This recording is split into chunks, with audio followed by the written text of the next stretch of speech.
Bapa kami yang ada di dalam kerajaan surga, Bapa yang kami sembah di dalam Tuhan kami Yesus Kristus, kami bersyukur oleh karena kasih karunia yang Engkau berikan pada kami, sehingga di tengah-tengah pandemi ini, kami masih memiliki kesempatan untuk bersekutu bersama-sama, memuji dan mempermuliakan Engkau, membaca firman-Mu dan mendengarkan penjelasan kebenaran firman Tuhan. Oleh karena itu kami percaya bahwa Allah yang telah berkasih karunia bagi kami adalah Tuhan yang hadir di tengah-tengah persekutuan kami, dan Tuhan ini pula yang akan membuka pikiran kami sehingga kami, baik ada yang ada di tempat ini maupun yang tersebar jauh di mana-mana dan menyaksikan persekutuan ini, boleh mengerti kebenaran firman Allah dengan pertolongan Allah Roh Kudus. Dan kiranya firman Tuhan ini termeterai di dalam hati kami dan memimpin hidup kami. Ini doa dan permohonan kami di dalam nama Tuhan Yesus kami berdoa, dan kami menyambut kebenaran Tuhan. Amin.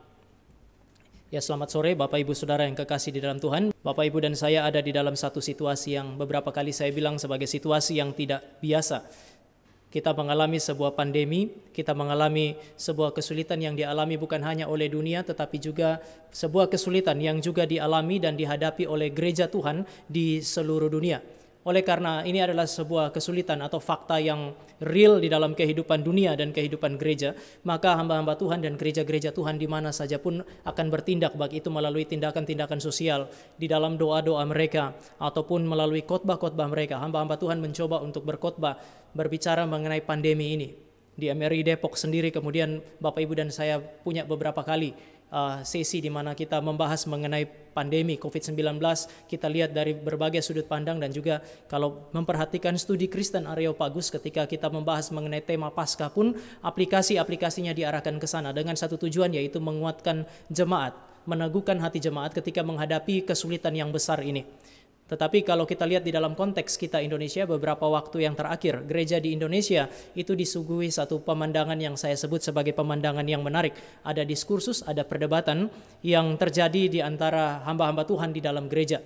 Kalau Bapak Ibu dan saya memperhatikan perdebatan atau diskursus ini dimulai dari klaim yang saya sebut sebagai klaim otoritatif dari Pendeta Niko. Beliau mengatakan bahwa dia diperintahkan oleh Tuhan, beliau disuruh oleh Tuhan untuk menghardik COVID-19 dan juga menghardik krisis ekonomi, sehingga ini sama seperti yang dilakukan oleh Tuhan Yesus ketika Yesus ada menghardik angin dan danau. Beberapa waktu kemudian ada muncul video yang kedua di mana beliau juga bernubuat bahwa krisis ekonomi COVID-19 akan selesai pada saat Paskah. Terkait dengan video yang pertama kemudian ditanggapi dengan sangat keras oleh Pendeta Stephen Tong. Pendeta Stephen Tong menanggapinya dengan sangat keras, dan tanggapan ini kemudian seperti bola salju menghasilkan berbagai tanggapan yang lain. Saya kira kita bisa petakan itu di dalam 3 kategori secara garis besar. Kelompok pertama adalah kelompok yang setuju Pendeta Stephen Tong. Kelompok kedua adalah kelompok yang kemudian tidak setuju dengan Pendeta Stephen Tong dan mungkin dia berpihak kepada Pendeta Niko, dan yang ketiga adalah yang tidak setuju perdebatan. Nah, selama beberapa waktu ini saya kira jemaat Tuhan dari berbagai gereja itu dibingungkan. Mengapa? Karena tidak mungkin ada dua klaim yang bertentangan satu sama lain itu bisa benar pada saat yang sama. A dan minus A itu nggak bisa benar pada saat yang sama. Ketika dua klaim dua hamba Tuhan berbeda, hanya ada beberapa kemungkinan. Kemungkinan yang pertama, salah satu di antara dua hamba Tuhan ini salah. Kemungkinan yang kedua adalah dua-dua hamba Tuhan ini salah. Tetapi tidak pernah ada kemungkinan bahwa dua-duanya benar, karena ini adalah klaim yang berkontradiksi. Wajar jika saudara dan saya juga melihat jemaat bertanya-tanya apa yang benar sebenarnya, dan selama beberapa waktu ini muncul baik itu di dalam media sosial maupun di dalam diskusi di antara jemaat. Saya mengajak kita untuk memikirkan fenomena ini sebenarnya untuk menemukan posisi yang paling tepat bagi kita di tengah-tengah diskursus ini. Tetapi kalau kita mau menemukan posisi yang benar atau posisi yang tepat, itu berarti kita harus berurusan dengan kelompok yang ketiga yang tidak setuju dengan apa yang disebut sebagai perdebatan. Sekali lagi, untuk menemukan posisi di antara dua yang sementara berdebat, A dan minus A, saudara harus berhadapan terlebih dahulu dengan kelompok yang ketiga yang tidak setuju perdebatan antara A dan minus A. Mengapa? Karena kalau kelompok yang ketiga ini benar, maka percuma Bapak Ibu dan saya mau membahas apa saja di minggu-minggu yang akan datang. Maka sekali lagi kelompok yang ketiga ini perlu untuk saudara dan saya kemudian simak sebentar. Dan mungkin ini bisa diwakili oleh beberapa hamba Tuhan seperti misalnya Pendeta Gilbert. Beliau menyampaikan sesuatu yang sangat menarik di tengah-tengah pandemik. Demikian, dia bilang seharusnya semua hamba Tuhan itu berdamai. Semua hamba Tuhan itu bergandengan tangan, berdoa dan kemudian menguatkan jemaat. Secara jujur, saya pribadi pun menginginkan yang sedemikian. Kemudian beliau juga menyampaikan bahwa kritik yang keras seperti yang ditemui di media sosial itu mungkin ekspresi daripada apa yang disebut sebagai pongga atau kesombongan, ekspresi daripada ketidakpedulian terhadap jemaat, bahkan menggambarkan hati yang dikuasai oleh kegelapan. Nah, kalau seandainya klaim ini benar, maka saudara dan saya akan menemukan bahwa perdebatan kemudian menjadi sia-sia. Usaha bagi saudara dan saya untuk mengambil posisi, menganalisa dan mengambil posisi yang benar itu kemudian menjadi sia-sia. Maka penting bagi kita untuk kemudian melihat apa yang hari ini saudara dan saya bahas terkait dengan perdebatan di dalam gereja, di dalam konteks penyesatan. Sekali lagi, perdebatan di dalam gereja, di dalam konteks ajaran yang salah. Saya mau ajak kita untuk melihat satu bagian firman Tuhan dari kitab Yudas. Mari kita lihat kitab Yudas, kita membaca bersama-sama ayat yang ketiga. Saudara-saudaraku yang kekasih, sementara aku bersungguh-sungguh berusaha menulis kepada kamu tentang keselamatan kita bersama, aku merasa terdorong untuk menulis ini kepada kamu dan menasihati kamu, supaya kamu tetap berjuang untuk mempertahankan iman yang telah disampaikan kepada orang-orang kudus. Saya ingin mengajak kita untuk memperhatikan nanti sepanjang perenungan kita ini adalah kalimat daripada Yudas, supaya kamu tetap berjuang untuk mempertahankan iman. Supaya kamu tetap berjuang untuk mempertahankan iman. Bapak Ibu Saudara yang kekasih di dalam Tuhan, kitab Yudas adalah sebuah surat yang sifatnya polemik. Polemik melawan apa yang kita kenal atau kita sebut sebagai ajaran yang salah atau ajaran yang sesat. Sehingga kitab Yudas memiliki kemiripan dengan Injil Yohanes misalnya, atau kemiripan dengan sebagian daripada tulisan Paulus yang juga bersifat polemik. Polemik melawan guru-guru palsu dan ajaran-ajaran palsu yang ada di dalam gereja. Namun kitab Yudas punya sebuah perbedaan. Kitab Yudas punya sedikit perbedaan dari tulisan-tulisan Paulus dan tulisan-tulisan Yohanes. Karena kitab Yudas secara eksplisit, sekali lagi, kitab Yudas secara eksplisit itu bukan hanya mendebat guru-guru palsu, tetapi memobilisasi jemaat, menggerakkan jemaat untuk mempertahankan iman dan kemudian melawan penyesatan. Jadi ini bukan hanya bersifat melawan penyesatan, tetapi menggerakkan jemaat untuk bersama-sama melawan penyesatan. Tentu saja Paulus dan Yohanes ketika mereka menuliskan surat mereka tujuannya adalah mencerahkan pikiran jemaat sehingga jemaat juga melawan penyesatan. Tetapi dalam teks yang saudara baca hari ini, Yudas secara eksplisit mendebat guru-guru palsu dan ajarannya sekaligus mendorong jemaat untuk terlibat di dalam perdebatan tersebut. Mengapa? Karena Yudas sadar seperti Yesus Kristus sadar, seperti para rasul sadar, seperti para nabi sadar bahwa penyesatan adalah sebuah bahaya bagi gereja yang sejati. Yang namanya penyesatan adalah sesuatu yang tidak boleh didiamkan. Saudara akan menemukan di dalam kitab Wahyu pasal yang ke-13 dan seterusnya bahwa penyesatan adalah salah satu dari 3 senjata yang dipakai oleh iblis, naga yang kalah itu, untuk menghancurkan gereja. Senjata yang pertama di dalam Wahyu pasal yang ke-13 adalah binatang yang keluar dari dalam laut. Apapun dia, tetapi binatang ini melakukan aniaya terhadap gereja. Aniaya dari luar secara fisik terhadap gereja, sehingga ketika gereja mengalami aniaya, mereka seolah-olah dipaksa untuk berkompromi, bahkan murtad, meninggalkan iman mereka. Lalu binatang yang kedua di dalam Wahyu pasal yang ke-13 adalah binatang yang keluar dari dalam bumi. Menarik karena binatang ini bertanduk seperti anak domba. Di dalam pasal-pasal awal kitab Wahyu, itu berarti dia dari luar nampak seperti anak domba, nampak seperti Mesias itu. Tetapi ketika binatang ini berbicara, suara yang keluar dari dalam mulutnya bukan suara anak domba, tetapi suara naga. Naga yang merupakan lambang daripada iblis di dalam kitab Wahyu.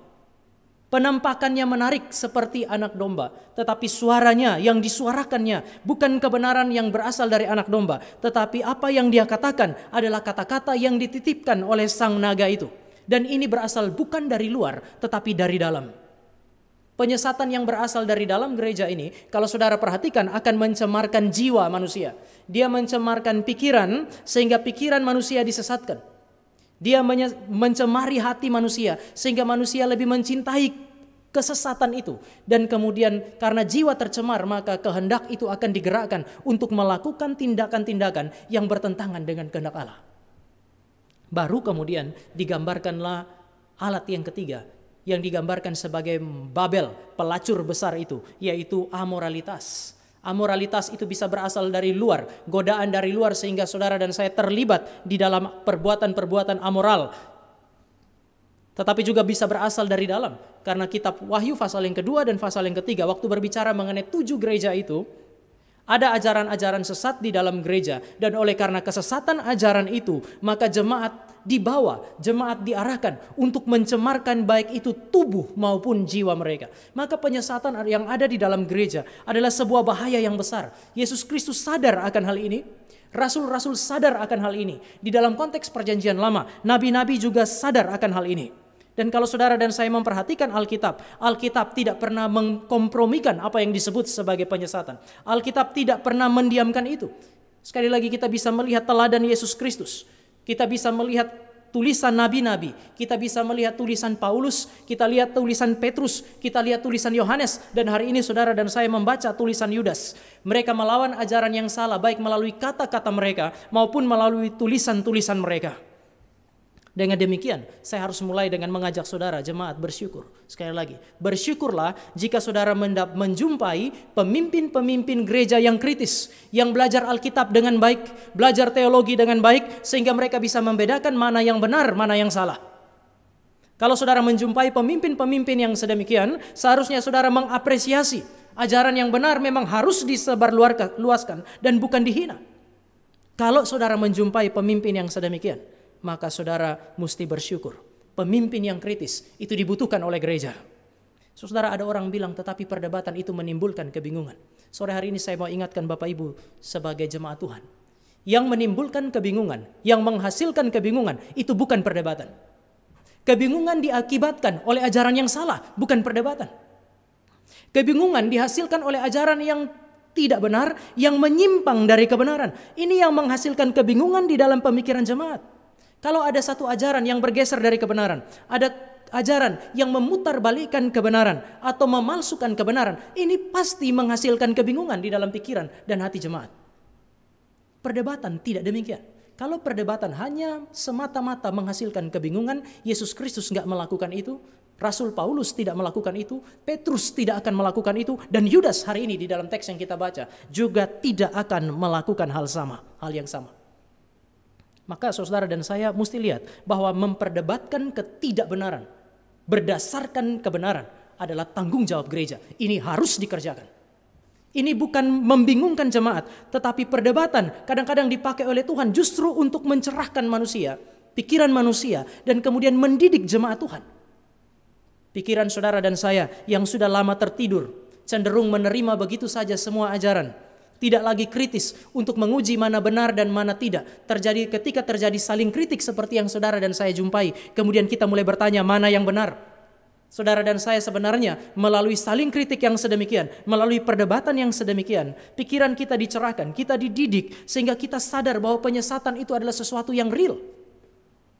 Sekali lagi, perdebatan tidak membingungkan. Ajaran sesatlah yang membingungkan.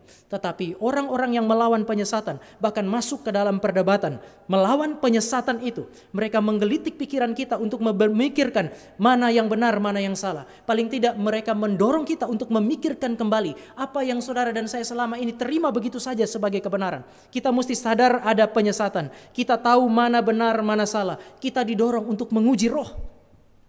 Dan kalau saudara dan saya menjumpai kebenaran di dalam perdebatan ini, saya percaya perdebatan bisa mendorong saudara dan saya, menolong saudara dan saya untuk memperoleh iman yang lebih teguh. Kita kembali kepada posisi yang seharusnya. Ketidakbenaran menggeser kita dari posisi yang tidak benar. Perdebatan dapat menjadi cara Tuhan untuk membawa saudara dan saya yang sudah mengerti mana yang benar dan mana yang tidak benar, untuk meninggalkan posisi yang salah yang tadi kita terima begitu saja dan kembali kepada kebenaran. Oleh sebab itu, Yeremia misalnya, hanya urusan berapa tahun di Babel, itu dia mempersoalkannya. Saudara, ada nabi-nabi palsu yang datang dan kemudian kita akan dengan segera kita akan kembali ke Yerusalem. Yeremia bilang itu nabi palsu, Allah tidak berbicara kepada mereka. Mereka terlalu berani berbicara atas nama Tuhan. Lalu kemudian dia bilang dengan jelas, 70 tahun lagi baru kamu akan kembali ke sana. Kalau saudara dan saya perhatikan, ini terlalu remeh. Hanya urusan 70 tahun atau kurang dari 70 tahun. Tetapi Nabi Tuhan ini, sekali lagi, Nabi Tuhan ini mendebat nabi-nabi palsu dan merisikokan nyawanya. Perdebatan adalah jalan yang telah ditempuh oleh Yesus Kristus. Perdebatan adalah jalan yang telah ditempuh oleh para nabi dan para rasul. Mereka melakukannya dengan tulus. Mereka melakukannya dengan berhikmat.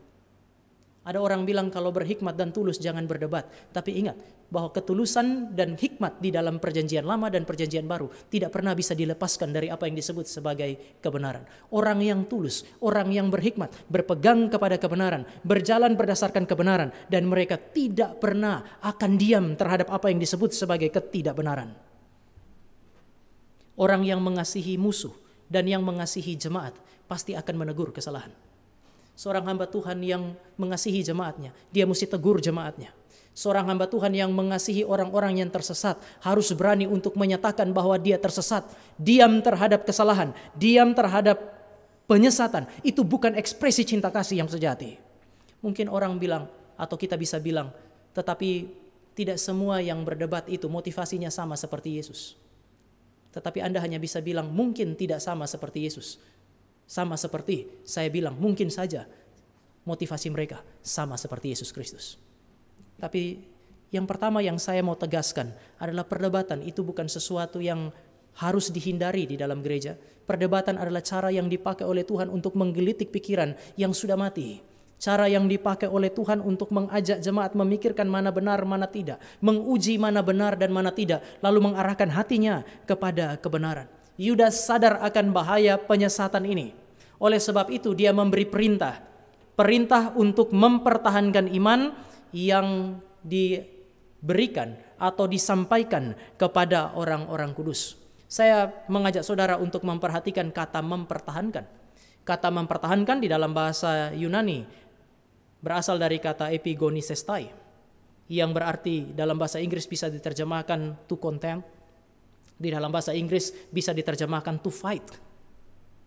Saya mencoba cari di dalam kamus dan secara umum istilah to contend berarti menyatakan, mengatakan, atau mengargumentasikan sesuatu yang benar. Sekali lagi, to contend secara umum berarti menyatakan, memperkatakan, mengargumentasikan sesuatu yang benar. Tetapi kata yang sama secara umum dapat juga berarti menentang atau melawan sesuatu. Kalau yang pertama itu menyatakan, mengatakan atau mengargumentasikan kebenaran, itu bisa kita kategorikan sebagai defense, mempertahankan kebenaran. Tetapi kategori yang kedua, menentang atau melawan sesuatu, ini ofensif, menyerang sesuatu yang tidak benar. Sehingga menurut saya kata to contend melibatkan perdebatan, melibatkan konflik, melibatkan sesuatu yang saudara dan saya hari ini bisa definisikan sebagai pertandingan untuk mempertahankan kebenaran, untuk melawan ketidakbenaran. Tapi saudara juga bisa bilang, tama itu kan dalam istilah bahasa Inggris dalam arti yang umum. Maka saya mengutip Strong. Strong adalah salah satu kamus yang cukup otoritatif untuk menyelidiki kitab suci. Ini bukan sebuah definisi umum. Strong mengatakan bahwa kata mempertahankan di dalam bahasa Yunani berarti mempertahankan sesuatu seperti seorang pejuang mempertahankan sesuatu. Oleh sebab itu seorang penafsir bernama Peter Davids. Peter Davids mengatakan bahwa kata ini jelas-jelas mengindikasikan perang. Kata ini jelas-jelas mengindikasikan perdebatan. Kata ini jelas-jelas mengindikasikan apa yang disebut sebagai konflik. Yang saya mau katakan adalah dengan mempergunakan kata ini, Yudas tidak hanya sekedar melawan atau mendebat ajaran yang salah. Tetapi dia menggunakan kata ini untuk mengajak jemaat, mendorong jemaat untuk terlibat. Dia pakai kata ini untuk mengajar jemaat dan mendidik jemaat untuk tidak berdiam diri, namun bertindak untuk melawan ajaran yang salah. Ini ajakan yang terbuka, untuk terbuka baik terhadap kebenaran maupun ketidakbenaran. Dan menurut saya inilah hamba Tuhan yang tulus. Sekali lagi, inilah hamba Tuhan yang tulus. Kata tulus berarti sesuai baik itu pikiran, perasaan dengan kata-kata. Tetapi sekali lagi kata tulus di dalam Alkitab tidak pernah bisa dilepaskan dari kebenaran. Pikiran yang mengerti kebenaran, perasaan yang mencintai kebenaran, kemudian mengeluarkan kebenaran, kata-kata yang benar sesuai dengan pikiran dan perasaannya. Orang-orang seperti ini berpotensi untuk melukai banyak orang. Dia tahu apa yang benar pikirannya. Dia punya perasaan cinta kepada kebenaran. Berarti pikirannya juga bisa tahu mana yang salah dan benci kepada apa yang tidak benar. Maka kata-katanya ketika keluar, tindakan ketika keluar, itu mengekspresikan, sekali lagi, itu akan mengekspresikan kebenaran yang ada di dalam hati dan cinta kepada kebenaran yang menguasai seluruh hidupnya dia. Maka tadi saya katakan, seorang hamba Tuhan yang melawan mendebat yang disebut sebagai penyesatan adalah hamba Tuhan yang tulus. Pikirannya tahu kebenaran, hatinya cinta kebenaran, maka dia tidak dapat mengatakan sesuatu yang lain kecuali mengatakan yang benar dan melawan ketidakbenaran. Dalam satu video respons terhadap saling kritik yang ada di dalam gereja, kemudian ada yang bilang begini sama jemaatnya, jangan dengar itu perdebatan, delete saja dari WA kita dan jangan sebarkan. Tapi saya mau tanya, apa yang bisa ditutupi hari ini di dalam era yang terbuka sedemikian? Sebaliknya, saudara dan saya kalau adalah seorang hamba Tuhan yang tulus, sekali lagi, sebaliknya, jikalau saudara dan saya adalah seorang hamba Tuhan yang tulus, maka kita akan membuka kebenaran dan menelanjangi kesesatan. Kita akan mendidik jemaat sedemikian rupa sehingga dia paham kebenaran dan menolak ketidakbenaran. Ini tugas dan panggilan seorang hamba Tuhan yang tulus.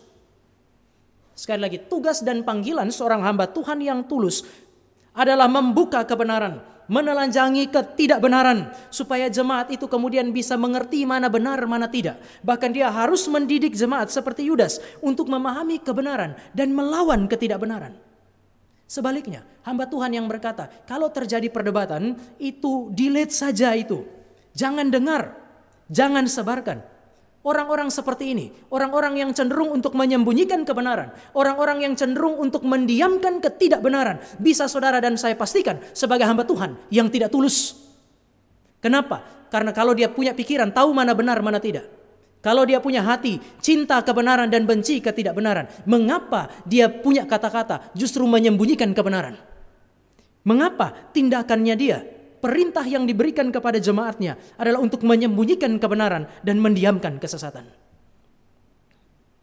Jika saudara dan saya berjumpa dengan hamba Tuhan yang seperti ini, saudara dan saya sudah mulai bisa mengukur orang ini adalah orang yang tidak tulus.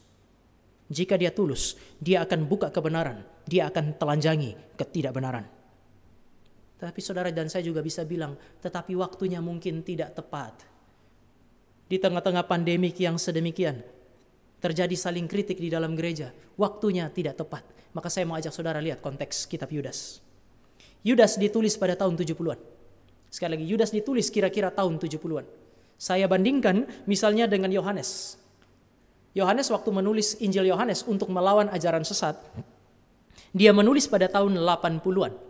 Saya bisa pastikan bahwa setelah tahun 70, masuk kepada tahun 70-an, masuk ke dalam tahun 80-an, abad yang pertama, gereja ada pada masa-masa yang sangat sulit. Sebelum tahun 70 di mana Jenderal Titus menghancurkan bait Allah, orang-orang Kristen seolah-olah, saya pakai kata seolah-olah, masih bisa menempel pada Yudaisme kepada orang Yahudi. Mereka masih bisa beribadah di bait Allah, mereka masih bisa hadir juga di dalam sinagog.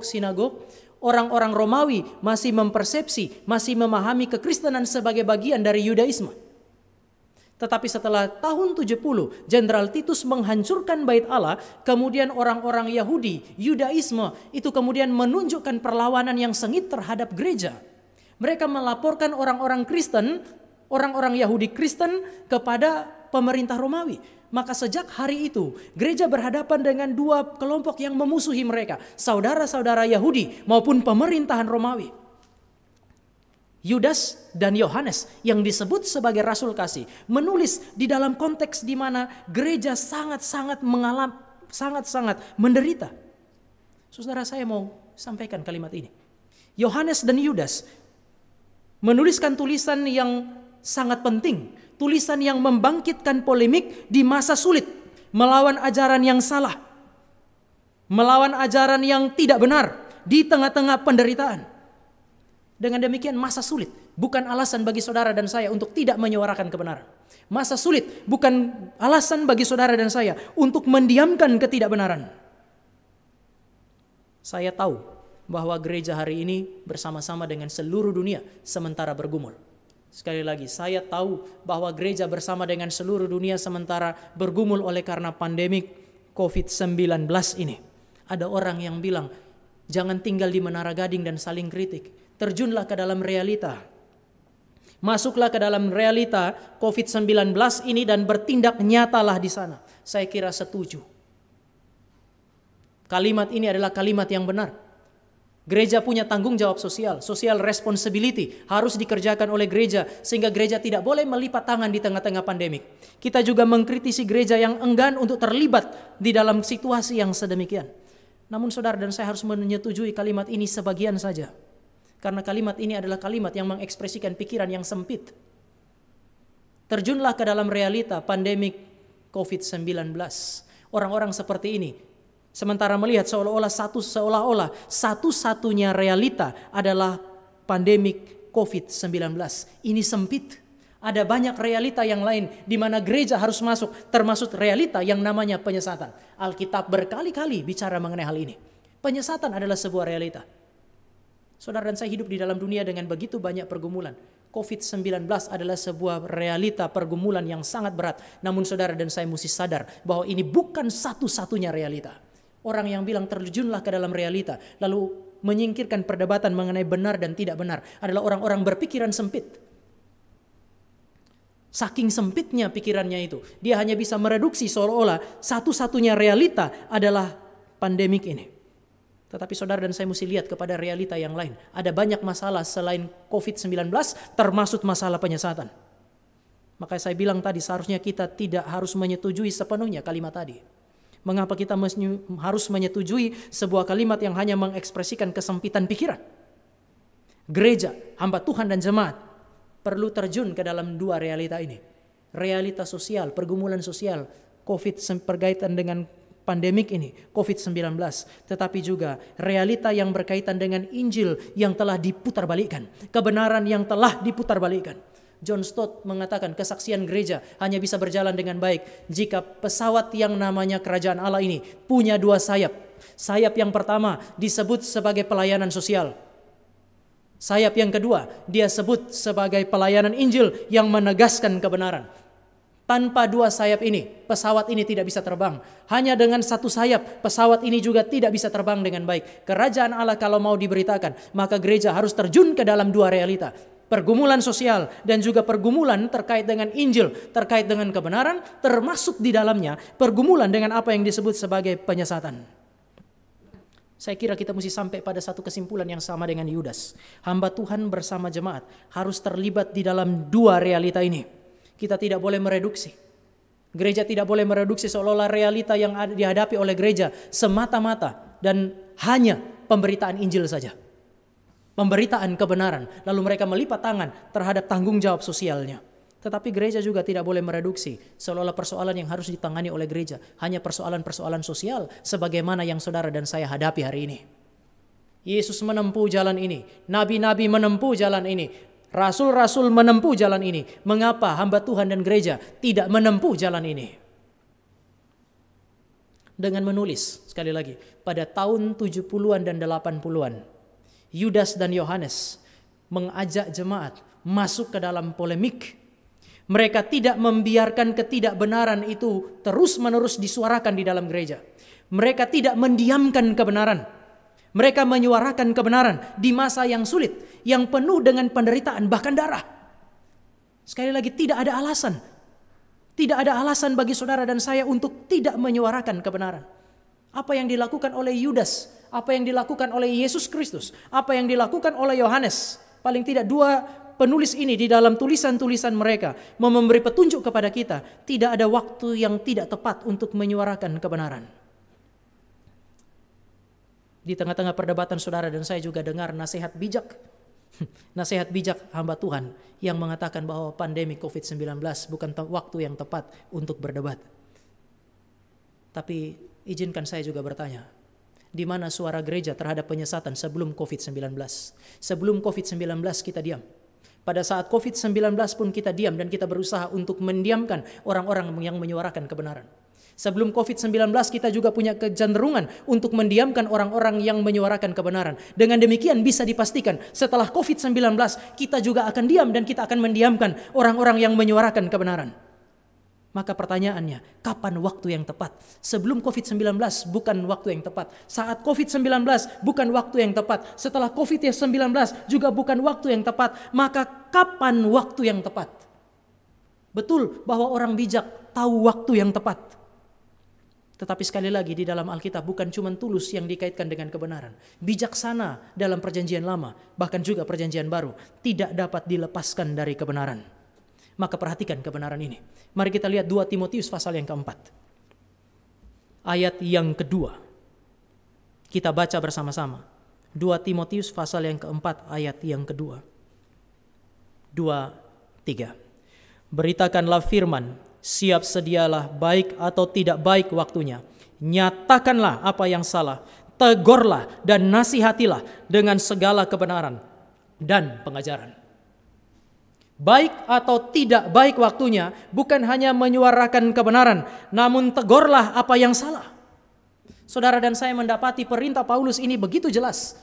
Orang bijak perjanjian lama dan perjanjian baru tidak bisa lari dari kebenaran. Mereka terikat kepada kebenaran, maka mereka tidak mungkin tidak menyuarakan yang benar dan tidak mungkin tidak melawan penyesatan, ketidakbenaran di dalam segala situasi. Maka perhatikan perintah Paulus ini dan berikanlah penilaian, saudara. Perhatikan perintah Yudas, perhatikan perintah Paulus dan berikanlah penilaian. Perintah untuk melawan penyesatan, perintah untuk melawan apa yang disebut sebagai ajaran yang salah di dalam penderitaan, di dalam kesulitan. Saudara perlu perhatikan ini dan coba berikan judgment atau penilaian kita.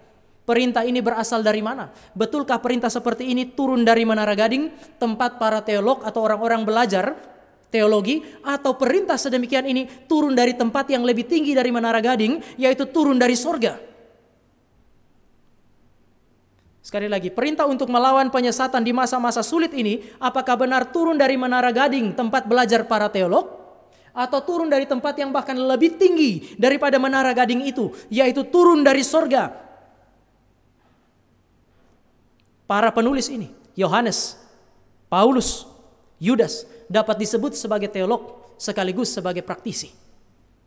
Ada yang bilang karena kami ini adalah orang lapangan, maka kami berusaha untuk selalu damai.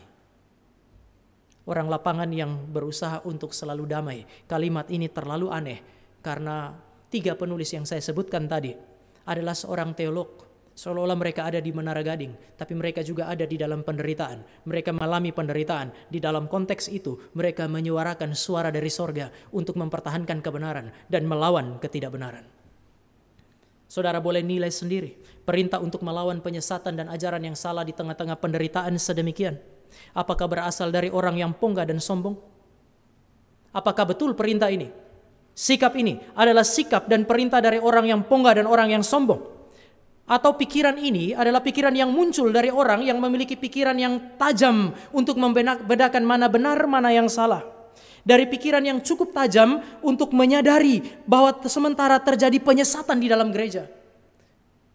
Atau jangan-jangan perintah dan tindakan ini lahir dari hati gembala.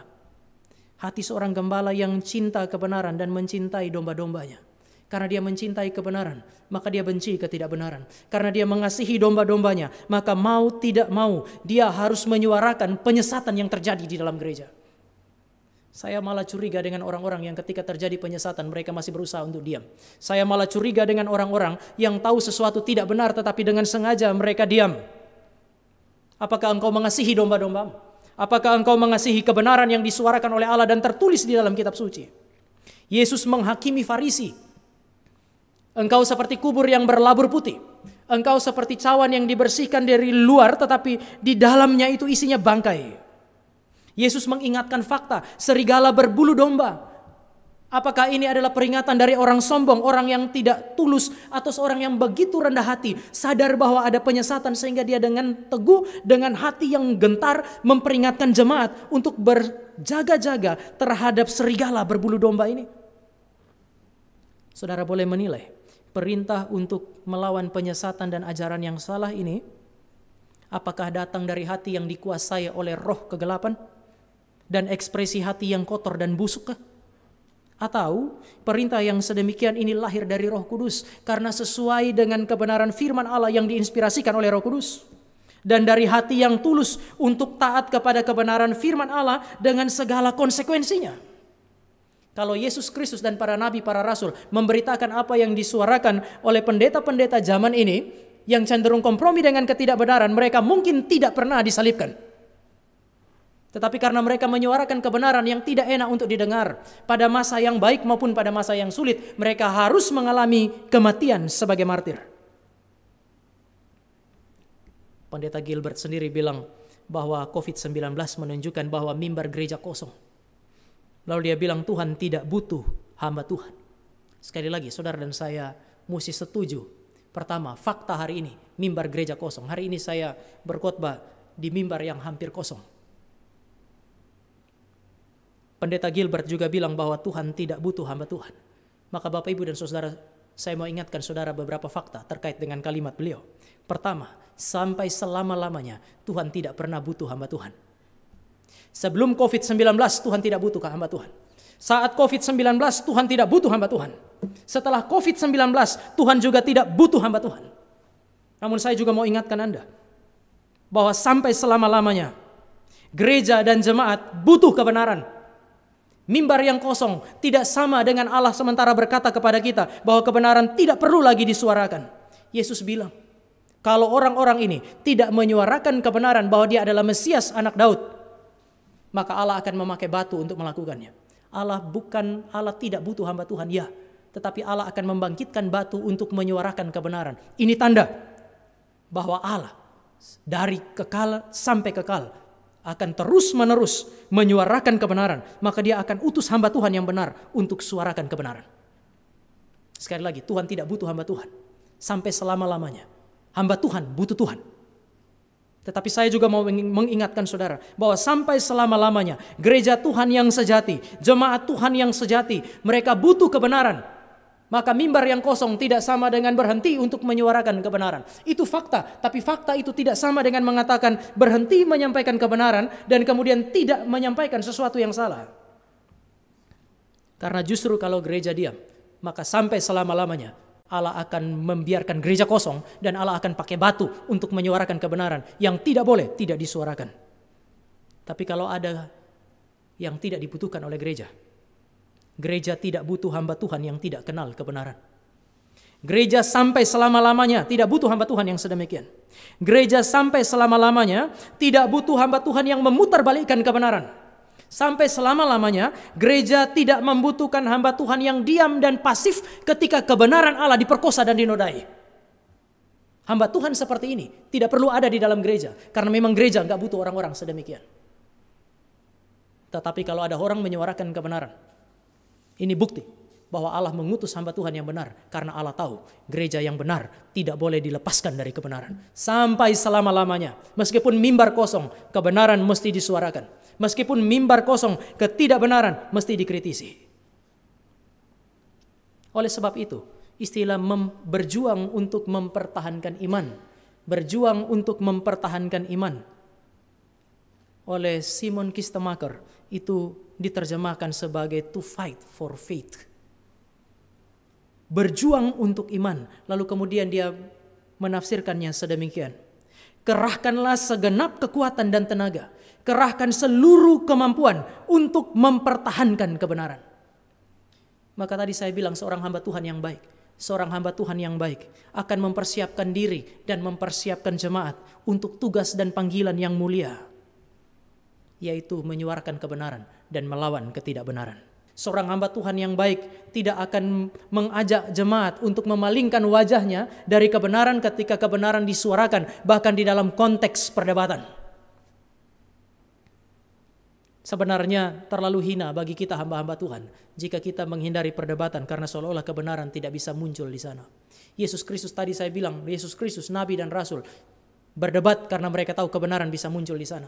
Dan saya mau sampaikan satu orang namanya Hans-Georg Gadamer, disebut sebagai seorang filsuf dan kadang-kadang ada yang mengasumsikan dia sebagai orang yang tidak kenal Tuhan. Orang yang tidak kenal Tuhan ini pun dia bilang kadang-kadang di dalam perdebatan, dalam konteks perdebatan, ada kemungkinan kebenaran itu muncul dan orang mesti tunduk kepada kebenaran yang muncul di dalam konteks yang sedemikian.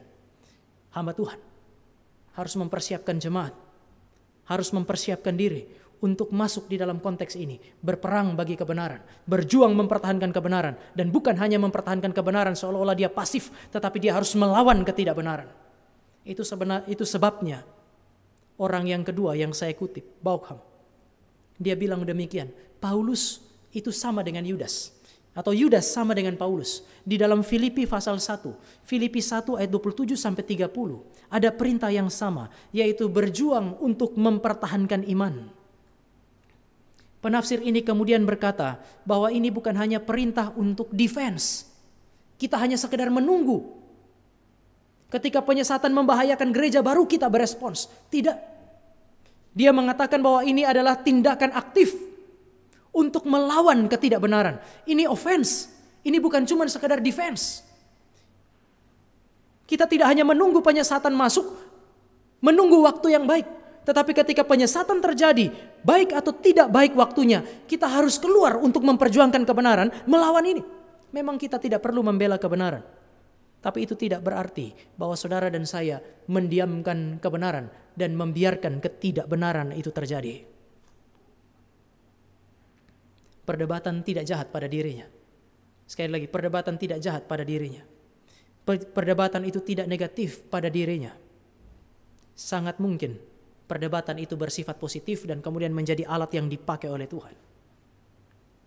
Saudara, saya mau kasih refleksi terakhir terkait dengan apa yang kita bahas hari ini.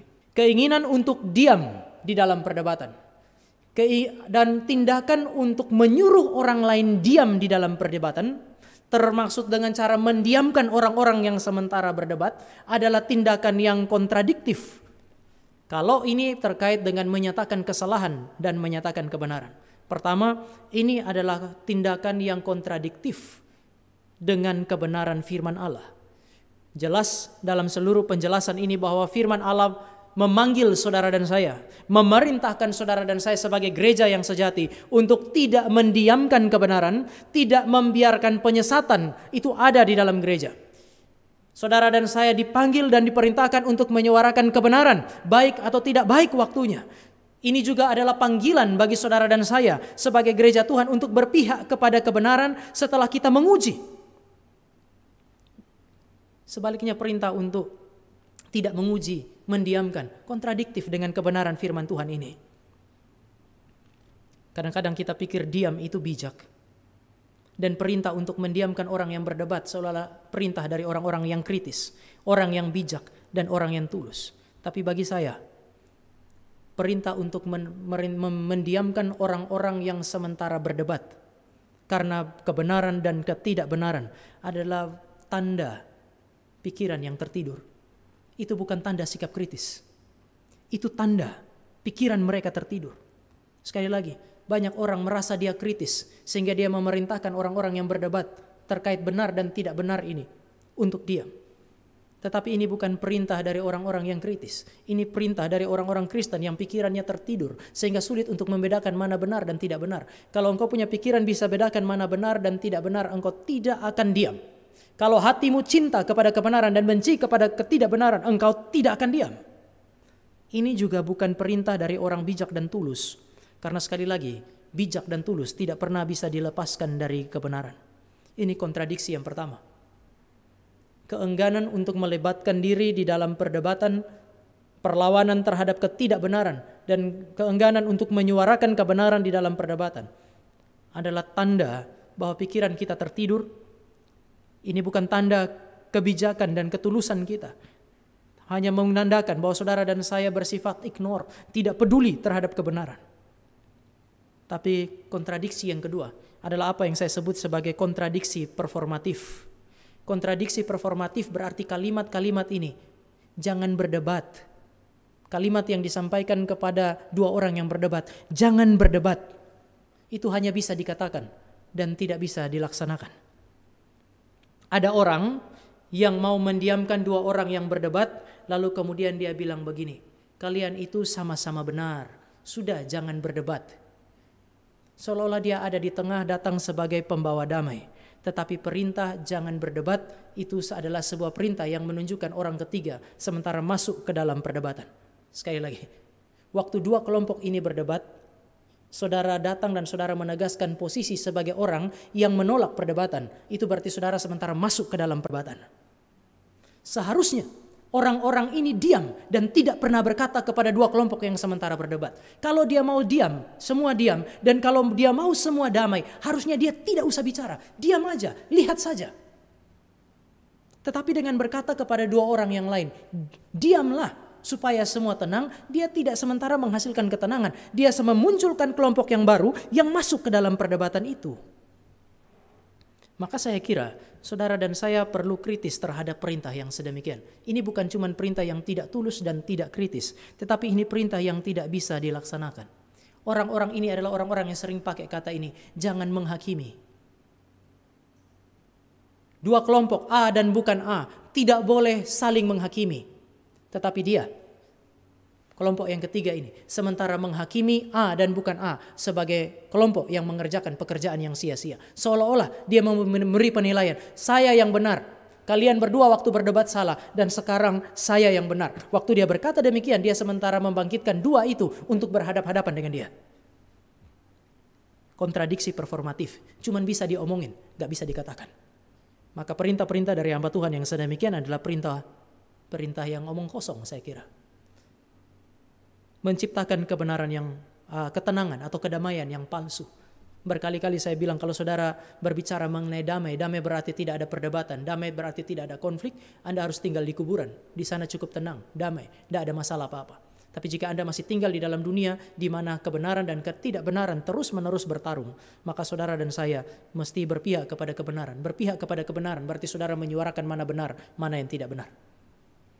Dan saya mau tutup dengan Simon Kistemaker, waktu dia bicara mengenai memperjuangkan iman, itu bukan cuma to fight for faith, tapi dia bilang to depend on faith for spiritual help. To depend on faith for spiritual help. Apa maksudnya? Pada saat saudara dan saya menerima panggilan Tuhan untuk masuk ke dalam perdebatan yang sangat positif, bahkan indah ini, karena Allah memakai ini sebagai jalan untuk mendidik jemaatnya, saudara dan saya masuk dengan bergantung kepada kebenaran.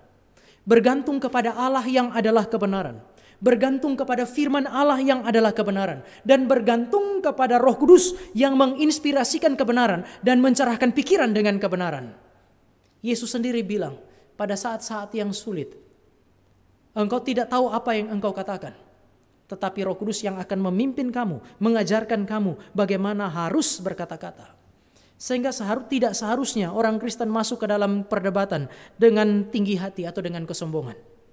Perintah untuk masuk di dalam perdebatan adalah perintah Allah. Tetapi Allah ini adalah Allah yang kasih, sehingga ketika saudara dan saya memutuskan untuk masuk, saudara dan saya masuk karena saudara dan saya mengasihi. Ini bukan ajakan yang naif mengajak saudara dan saya berdebat dengan mengandalkan kapasitas intelektual, kemampuan teologi semata-mata, pemahaman terhadap kitab suci semata-mata. Saudara dan saya masuk ke dalamnya dengan bergantung kepada Allah, berusaha untuk menyesuaikan apa yang saudara dan saya sampaikan, termasuk kritik itu dengan kebenaran firman Tuhan. Berlindung di balik kalimat jangan menghakimi sama sekali tidak alkitabiah. Karena Yesus Kristus yang bilang jangan menghakimi adalah Yesus Kristus yang terus-menerus melakukan penghakiman. Rasul-rasul yang menerima pengajaran jangan menghakimi, ada rasul-rasul yang di dalam tulisan mereka juga mengekspresikan penghakiman atau penilaian. Bahkan Paulus dan Petrus itu masuk ke dalam perdebatan sehingga Paulus mengkritisi Petrus.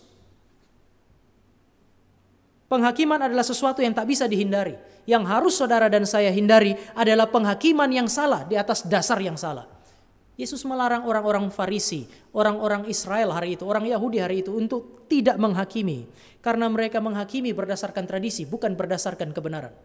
Yang kedua, mereka menghakimi untuk menunjukkan bahwa mereka lebih paham firman Allah, lebih mengerti firman Allah dari orang-orang yang dihakimi. Kalau masuk ke dalam perdebatan dengan motivasi yang seperti ini, Yesus pun mengecam hal ini.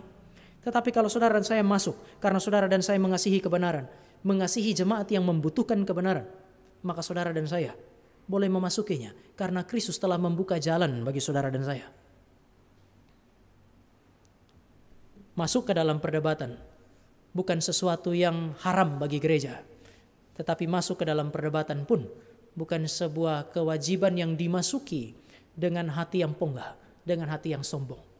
Sehingga saya kira ada kritik yang mengatakan kritik itu mengekspresikan keponggahan atau kesombongan, to some extent betul. Tetapi saudara dan saya perlu lihat hal ini. Kita tidak pernah tahu motivasi orang itu. Kita tidak pernah bisa mengatakan bahwa motivasinya pasti salah. Sama seperti saya juga nggak bisa katakan bahwa orang itu punya motivasi pasti benar. Tapi kalau dia masuk dan dia mengkritisi kebenaran dan kritiknya itu benar, saudara mesti perhatikan kalimat Yesus kepada murid-muridnya. Dengarkan apa yang diajarkan oleh orang-orang Farisi.